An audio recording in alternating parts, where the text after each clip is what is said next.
დანაშაულებებზე არხალაზე დანაშაულებებზე ვილაპარაკებთ და გაბიტაშვილზე ვილაპარაკებთ. არ გაინტერესებს ეს სკანდალური განცხადება წყნეთის პოლიციის უფროსმა დიმიტრი ქვაჭრელიშვილმა სასამართლო დარბაზში გააკეთა. ციხეში გაშვებული ყოფილი მაღალჩინოსანი გამოძიებას თავად სთხოვს დაკითხვენ, რათა დეტალურად მოყვეს, როგორ აიძულებდნენ პოლიციელებს ქართული ოცნების მაღალჩინოსნების პირად სამსახურში ყოფნას. დასახელდა კონკრეტული სახელები და გვარები. ერთ-ერთი ყოფილი მთავარი პროკურორი და აუდიტის სამსახურის მოქმედი შეფი გიორგი გაბიტაშვილია. ვინმე მოვიდა იმაზე, როცა ეს დანაშაულზე ვილაპარაკე, კერძ დანაშაულზე. რომელიმე მოვიდა სამსახურიდან გამომკითხა მე, არ გაინტერესებს დანაშაულებზე 5 არაძენ გადააყრა. ეხლა კასტინომა ვარსკვლავზე დანაშაული ვარსკვლავზე. არ გაინტერესებს. რის თითქმის უფლებად სასამართლო პროცესი არ მისცეს წყნეთის პოლიციის ყოფილმა უფროსმა ციხიდან შაბათის ეთერთან მოყვა. როგორ წანდებით? გაიხარეთ, მადლობთ. დავიწყეთ მოდი ეს მოყოლად. მიმდინარეობიდან გამომდინარე ყველაფერს. წყნეთი მწვანე ქუჩის 4 ნომერში მდებარე ტერიტორიას, რომელიც ქართულ კინომსახიობს ლილა აბაშიძეს ეკუთვნოდა, სამშენებლოდ ამზადებენ. ახლა ქონება ყოფილი გენერალური პროკურორის და აუდიტის სამსახურის მოქმედი შეფის საკუთრება.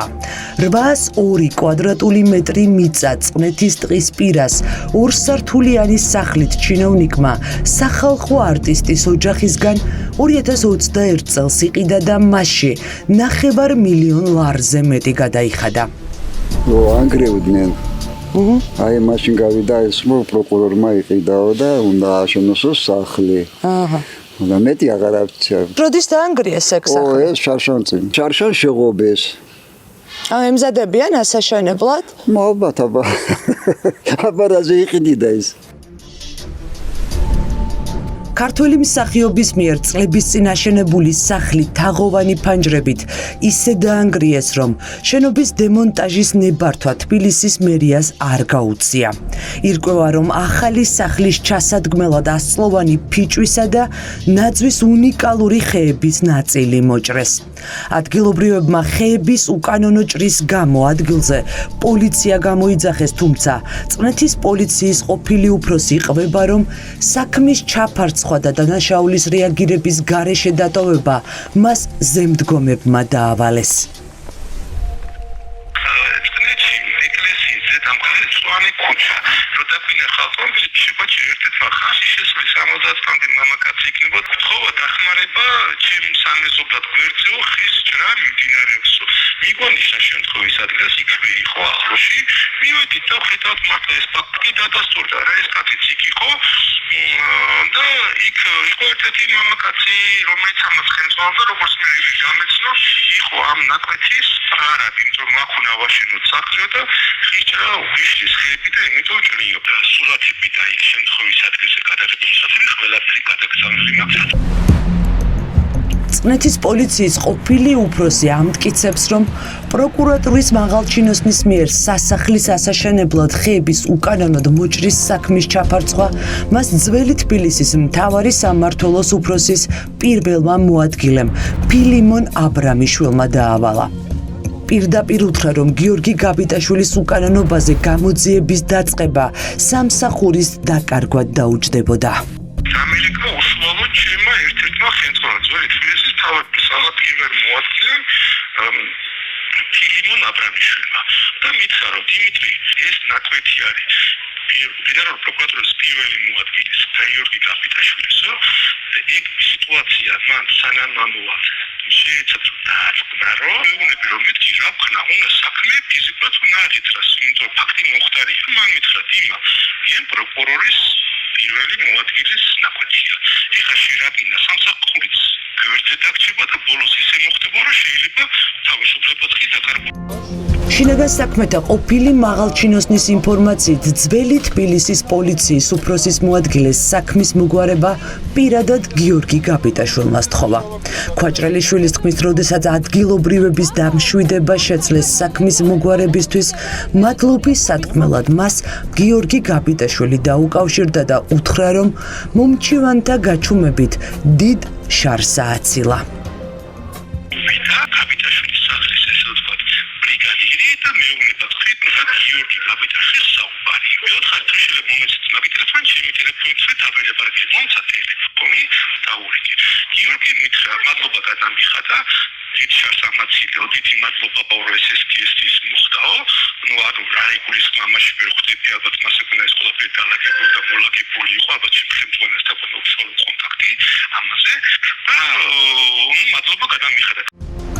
შინაგან საქმეთა სამინისტროს ყოფილი მაღალჩინოსნის მონაყოლს შაბათის ეთერს მწვანე ქუჩის მცხოვრებლები udastureben.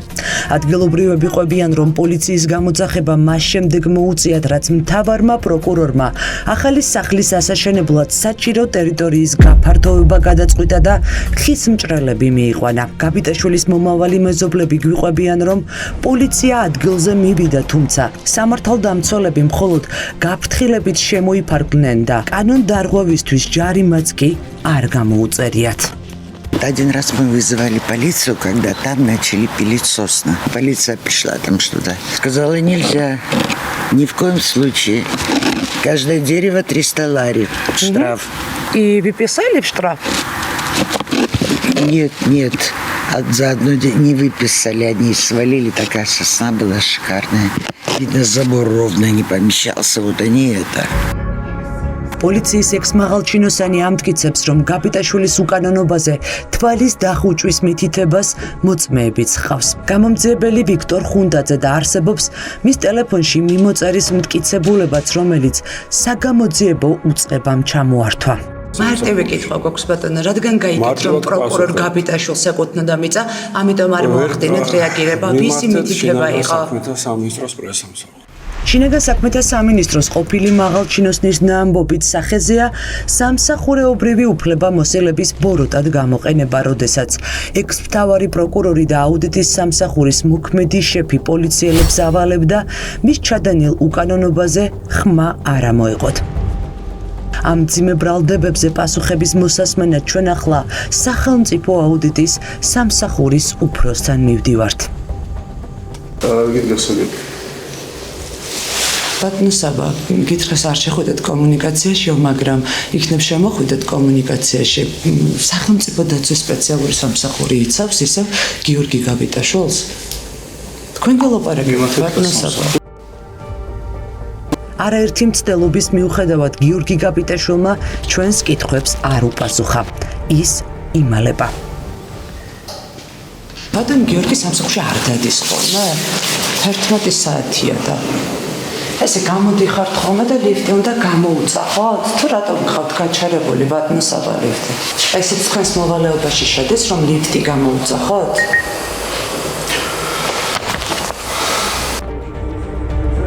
გიორგი გაბიტაშვილმა ახლა სახელმწიფო უწყებებთან ერთად 1000-ობით საჯარო მოხელის დეკლარაციები უნდა აკონტროლოს. მარტიდან მის ხელში გადის კორუფციასთან ბრძოლის მნიშვნელოვანი კომპონენტები. მან უნდა შეამოწმოს ჩინოვნიკის შემოსავალ გასავალი და დაადგინოს ნაყიდი ქონება, შეესაბამება თუ არა იმ შემოსავალს, რაც ჰქონდათ, თუმცა ვიდრე სხვების ქონების შემოწმებას დაიწყებს, ბევრი კითხვა ჩნდება მის ქონებასთან დაკავშირებით.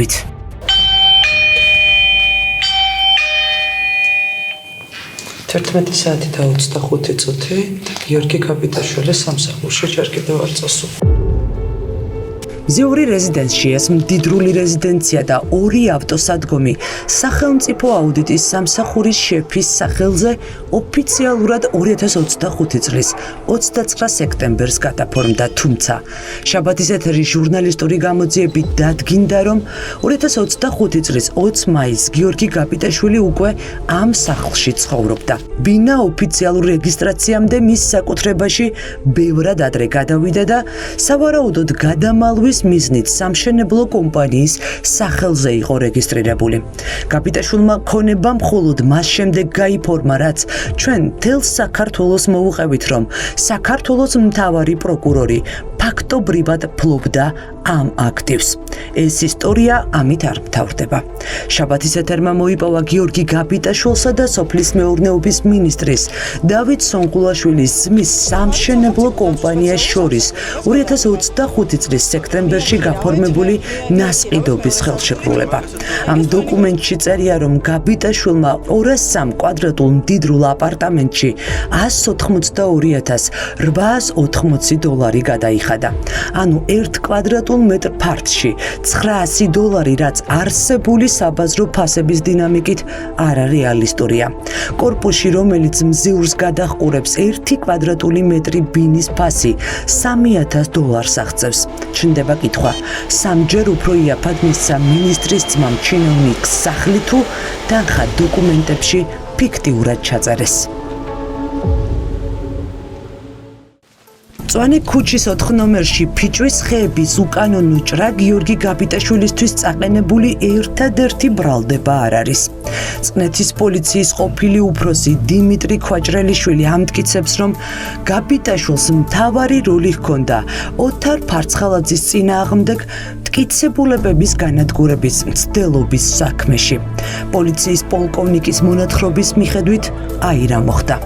ყოფილი მთავარი პროკურორის ოთარ ფარცხალაძის სახელით ძველი თბილისის მთავარი სამმართველოს უფროსმა გელა ქურდაძემ წყნეთის პოლიციის უფროსს ფარცხალაძის კუთვნილი 35 ცეცხლსასროლი იარაღის დარეგისტრირება მოსთხოვა. მათ შორის იმ იარაღისაც, რომელიც ქვაჭრელიშვილის თქმით დაკარგული იყო. უთხრეს, რომ საქმე შინაგან საქმეთა სამინისტროში მაღალ დონეზე შეთანხმდა და დაკარგული იარაღი ისე უნდა გაეფორმებინა, თითქოს ის ფარცხალაძის სახლში ინახებოდა. თავარ სამართალოს უფროსი მეუღლება ესეთ რაღაცას დასანქცირებიდან მეორე დღეს დიმა ფარცხალაძეს აქვს გადასაფორმებელი 38 ცალი იარაღი. შენთან ამბვა მისი შვილი გენერალობილობით და ეს 35 იარაღი უნდა გადაუფორმა 5 იარაღი არის დაკარგული და ისე გადაუფორმა არავითარი წარმოება არ დაიწყოს საქმეს. ესეთ სამი რომ გავაკეთო მეთქი მეც დამიჭერა და შენც დაგიჭერე ხვალები. მითხრა შეთანხმებულია მაღალ დონეზე სამბიცოს მინისტრის დონეზე შეთანხმებული ეს ის გახდა მეუთხარი გელა მე ამას არ გავაკეთე. ირკვევა, რომ ფარცხალაძეს იარაღები უკანონოდ მაინც გაუფორმეს. წყნეთის პოლიციის უფროსი კი ამტკიცებს, რომ ის ურჩობის გამო სამაგალითოდ დასაჯეს.